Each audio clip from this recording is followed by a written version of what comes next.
आजची ही पत्रकार परिषद घेण्यामागचं मुख्य कारण असं आहे, सर्वांना ही कल्पना आहे की महाराष्ट्रामध्ये 2000च्या सार्वत्रिक विधानसभेच्या निवडणुकीत एक दैदिप्यमान यश मिळालं आणि शिवसेनेचे 57+3 असे 60 आमदार महाराष्ट्राच्या विधानसभेत निवडून आले। शिवसेनेची स्थापना झाल्यापासून तर आजतागायत जो स्ट्राईक रेट आहे तो सर्वात बेस्ट आहे। म्हणजे युनायटेड शिवसेना 60 आमदार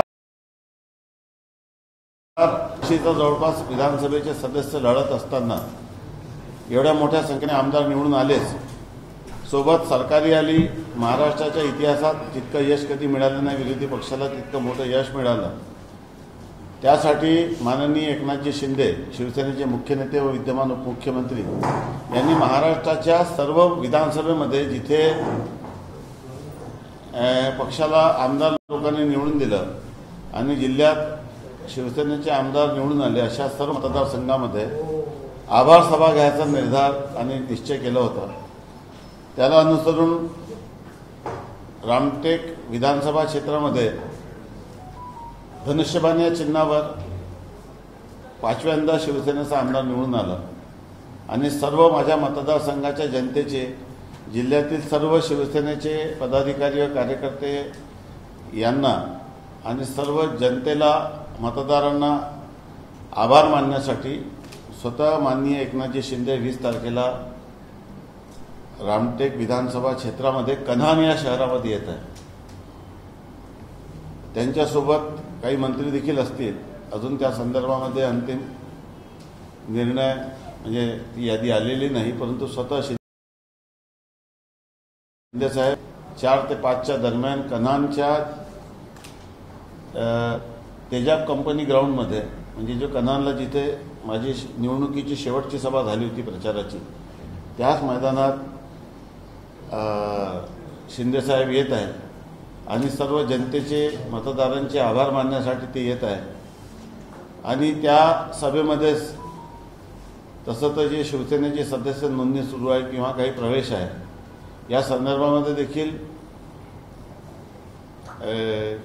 काही निर्णय या संदर्भात होईल। तर आता पक्षवाढीच्या दृष्टीने लोकांचे आभार मानण्यासाठी माननीय शिंदे साहेब येत आहेत। आपल्या सर्वांना माझी आग्रहाची विनंती आहे की एकनाथजी शिंदे साहेबांना जनतेने खूप प्रेम दिलं, विश्वास दिलं।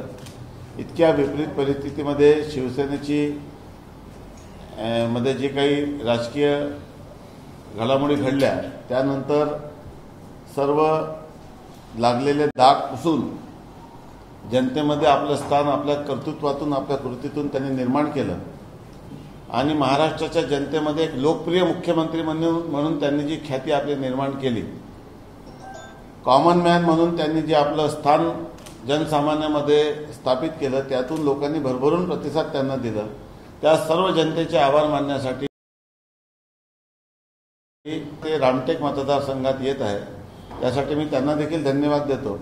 आपल्या मतदारांचे तर धन्यवाद देतच आहोत नेहमी, परंतु ते स्वतः देखील आभार मानण्यासाठी येत आहे आणि सतत जनतेत राहणारा माणूस पुन्हा जनतेमध्ये लाडक्या बहिणीचा लाडका भाऊ, शेतकऱ्यांचा हिताचा निर्णय करणारे आणि अनेक सर्व लोकहिताचे निर्णय करणारे महाराष्ट्राचे लोकनेते माननीय एकनाथजी शिंदे येत आहे। आपण सर्वांनी या संदर्भामध्ये योग्य ती प्रसिद्धी करावी अशा पद्धतीची आपणास विनंती करतो आणि आपल्या सर्वांच्या प्रसिद्धीमुळे जिल्ह्यामध्ये एक शिवसेनेचं वातावरण निर्माण होईलच असा मला विश्वास आहे आणि लोकांचं आकर्षण देखील शिवसेनेच्या संदर्भामध्ये सातत्याने वाढत आहे आणि सतत लोकांच्या संपर्कात राहणारे एकनाथजी शिंदे हे पुन्हा प्रत्येक विधानसभेमध्ये जात आहे, सर्व मतदारांचे आभार मानण्यासाठी जात आहे, सर्वच विधानसभा क्षेत्रामध्ये। आणि विदर्भामध्ये त्याची सुरुवात ही आपल्या मतदारसंघात होत होते। माझ्यासाठी आनंदाची बाब आहे। बाकीचा विषय माननीय कृपाजी तुम्हाला आपल्याला सांगते। सुमारे 4 ते 5च्या दरम्यान सभा होती। अजून ते विचाराधीन आहे। तेजाब मैदान, इथं मोदी साहेबांची सभा झाली होती, त्याच्या स्टेशनच्या मागे एक मैदान आहे. सर्व राजकीय सभा तिथं झालेल्या आहे यापूर्वी, मोदी साहेबांची सोडून त्याच मैदानात. सर्व नेत्यांच्या सभा रामटेक विधानसभेच्या त्याच ठिकाणी होता. आदरणीय एकनाथजी शिंदेसाहेब यांच्या नेतृत्वामध्ये जी निवडणूक पार पडली आणि महाराष्ट्रामध्ये पुन्हा एकदा महायुतीचे सरकार आलं, त्यानंतर असा निर्णय घेण्यात आला की आदरणीय शिंदेसाहेब सर्व 60च्या 60ही विधानसभा मतदारसंघामध्ये जाऊन जनतेचे आभार मानण्याचा कार्यक्रम आयोजित केलेला आहे. त्या अनुसार विदर्भातली पहिली सभा आहे आणि यानंतर म्हणजे पश्चिम महाराष्ट्रापासून सुरुवात झालेली आहे. कोकणमध्ये पण 2 सभा झालेल्या आहेत. अशा पद्धतीने आठवड्यात 2 सभा घ्यायच्या, 2 ते 4 सभा घेऊन हा कार्यक्रम संपूर्ण राज्यभर सुरू आहे. आदरणीय शिंदेसाहेबांचं लक्ष हे आता विदर्भाकडे जास्त द्यायचं, तर निश्चित संघटनसुद्धा बळकट करण्यासाठी ते स्वतः जातीने लक्ष देणार आहे. त्याचाच एक भाग आहे की जे स्वतः माननीय एकनाथजी शिंदेसाहेब या सभेला येणार आहे. एक माझा तुम्हाला प्रश्न आहे. मुख्यमंत्री म्हणून खूपच छान कार्य त्यांनी 2.5 वर्ष जनतेची प्रेम त्यांना मिळालं, परंतु वित्तपक्षाने ज्याप्रमाणे त्यांना प्रेम द्यायचं होतं सत्तेत आल्यानंतर त्याप्रमाणे त्यांना प्रेम मिळालं नाही. या संदर्भात तुमचं काय? हा प्रमाणपत्र आपण कसं देऊ शकतो? आपल्याला कोणी सांगितलं हा विषय? माझा प्रश्न आहे. असं कुठलंही नाही आहे. चुकीचा भ्रम कृपा करून आपण पसरवू नाही, त्यांना ज्याप्रमाणे म्हणजे पद द्यायचं होतं, मंत्रिपद मिळायचं होतं, त्याप्रमाणे मंत्रिपद त्यांना मिळालं नाही, असं नाराजी होती. असं आपल्याला कोणी सांगितलं? त्यांनी शिंदे साहेबांनी सांगितलं. मला कोणी सांगितल्याची गोष्ट नाही, मी तुम्हाला प्रश्न केला त्याचा. असं आहे, राजकीय तुमचं मत मांडा. राजकीय परिस्थितीमध्ये शेवटी प्रत्येक महायुती असो की महाविकास आघाडी असो, प्रत्येक ठिकाणी कॉम्प्रोमाइज काही गोष्टीमध्ये करावं लागतात एकमेकांसाठी. शेवटी आपले मित्रपक्ष असतात, एकमेकांसाठी जे काही निर्णय ते करतात ते सर्व गोष्टीचा विचार करून तो नेत्याचा अधिकार असतो. त्यामध्ये आम्ही कुठलंही भाष्य करणं योग्य वाटत नाही. आता अनेक लोक रांगेत आहेत. आता शिंदेसाहेबच निर्णय करते की मतदारसंघाचा नाही आहे. शेवटी पूर्ण विदर्भातून कुठल्याही व्यक्तीचा प्रवेश होऊ शकतो. प्रवेशाच्या संदर्भामध्ये वरिष्ठ पातळीवर निर्णय होईल आणि त्यानुसार ते आपल्याला कळेल. आज त्या संदर्भामध्ये काही सांगणं योग्य नाही. काही होऊ शकते. आता सध्या वाट बघा आपण. विदर्भात ऑपरेशन टायगर होणार म्हणजे आपल्याला माहित आहे की आता मोठ्या प्रमाणामध्ये महाराष्ट्रामध्ये लोकांचं आकर्षण शिंदे साहेबाबद्दल आणि महायुतीबद्दलच एकंदरीत आहे. महाविकास आघाडीमध्ये पूर्णपणे बिघाडी झालेली आहे. आपल्याला कल्पना आहे की संजय राऊत आणि शरद पवारच्या साहेबांच्याबद्दल कशा पद्धतीचे स्टेटमेंट करत आहे. उद्या राजकीयदृष्ट्या पवारसाहेब काय निर्णय घेतील हे कोणाच प्रत्येकाच्या मनामध्ये याची शंका आहे. लोकांनाही दिसून राहिलं की आता भविष्य कुठे आहे. ओरिजिनल शिवसेना कोण आहे जनतेने पब्लिकनी मतातून धनुष्यबाण आणि शिवसेना कोणाची आहे हे ठरवून दिलेलं आहे.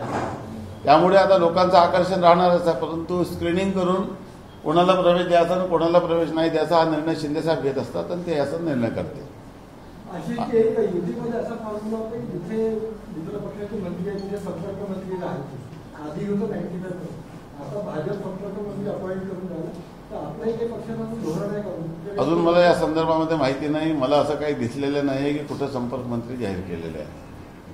अधिकृत काही यादी आली नाही. त्यामुळे ते काय करणार आहे आज मी त्याच्यावर भाष्य करणं योग्य नाही. आणि प्रत्येक पक्षाला आपला पक्ष वाढवण्याचा अधिकार आहे, तो त्यांनी वाढवावा. कुठल्याही राजकीय पक्षांनी स्वतःचं काम थांबवावं असं राहत नाही. प्रत्येकाने आपलं काम वाढवायचं असतं. उलट जर एकमेक प्रत्येकाने आपला पक्ष वाढवला तर त्याच्यातून महायुती भक्कमाने घट्ट होणार आहे.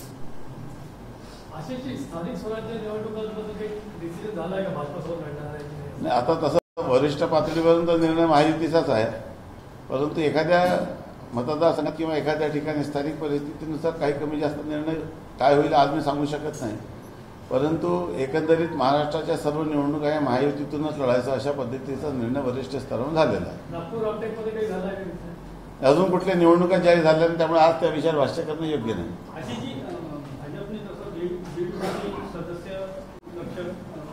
केलेलं आहे. तुमच्या शिवसेनेकडून काही असं लक्ष वेधलं नाही? आपल्याकडे देखील आता डिजिटल पद्धतीने सदस्य नोंदणीचं काम झालेलं आहे. शिवकार्य म्हणून 23 जानेवारीला माननीय एकनाथजी शिंदे यांनी शिवसेनेची सदस्य नोंदणी सुरुवात केलेली आहे आणि ती सदस्य नोंदणी देखील महाराष्ट्रात मोठ्या प्रमाणात व्हायला पाहिजे असा आपला प्रयत्न राहणार आहे आणि ते होईल.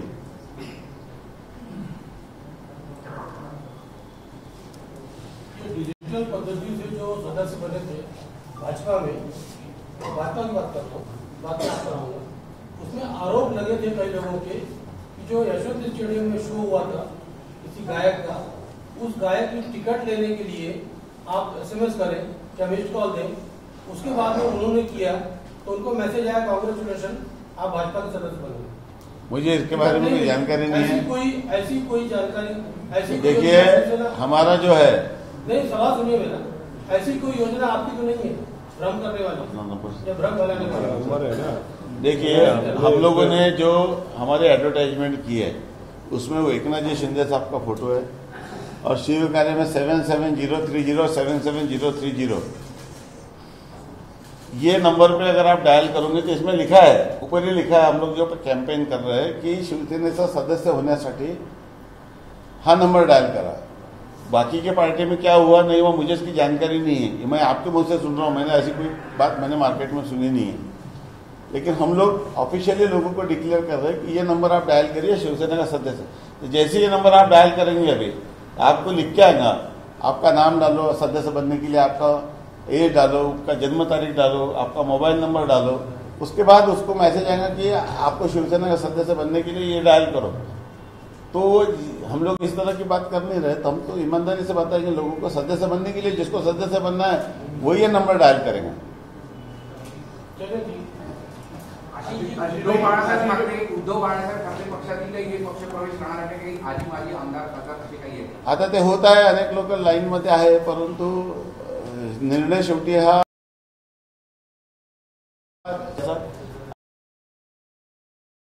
आणि द्यायचा नाही, कारण की सरकार अनेक लोक रांगेत आणि ते सर्व पॉलिटिकल निर्णय हे वरिष्ठ संपर्कात आहे. आशीष भाई, उद्धव ये एकनाथ शिंदे जी रामटेक में थैंक्स गिविंग के लिए आ रहे लोगों को, जनता को, वोटर्स के लिए, रामटेक की जनता के लिए कोई बड़ा प्रोजेक्ट या कोई ऐसा कोई प्लान आपकी पार्टी की तरफ से वो अनाउंस करने वाले हैं? देखिए रामटेक में चुनाव के पहले उन्होंने जितना मुझे मांगा था सब चीजें दे दी और महाराष्ट्र में मुख्यमंत्री रहते हुए जो मैंने मांग की रामटेक के लिए वो दी है. तो अभी जो चीजें अभी ऑलरेडी पाई कुछ चीज MIDC का इस तरह से कुछ फीडर कैनल का इश्यू है और भी कुछ. विकास ये निरंतर होने वाली प्रक्रिया है, हर 5 साल में पूरी चीजें खत्म नहीं होती, हर बार कुछ नई चीजें सामने आती है. तो हम लोग लोगों के एम्प्लॉयमेंट जनरेशन के लिए, इकोनॉमिक ग्रोथ के लिए, टूरिज्म डेवलपमेंट के लिए, रामटेक के विकास के लिए बहुत पैसा उन्होंने दिया है, बहुत पैसा भविष्य में पाइपलाइन में है. तो सारी चीजें टाइम टू टाइम धीरे धीरे पूरी होगी. 20 तारखेला देवळीमध्ये आहे का सभा? हो, असं आम्हाला माहितीनुसार देवळीचे माजी आमदार सहस्राम कोर्टे यांचा प्रवेश असल्याची माझ्याकडे बातमी आहे आणि कदाचित ते बहुतेक माझ्या माहितीनुसार ते गोंदियालाही जाणार आहे आणि गोंदियाचा प्रवेश केल्यानंतर ते नागपूर मार्गे रामटेकला येणार म्हणजे करणार नाही असं मला अपेक्षित आहे. जे मला मिळालेली माहिती आहे त्यानुसार अधिकृत कार्यक्रम आल्यानंतर ते मी आपल्याला जाहीर करेन. धन्यवाद, आभारी आहे.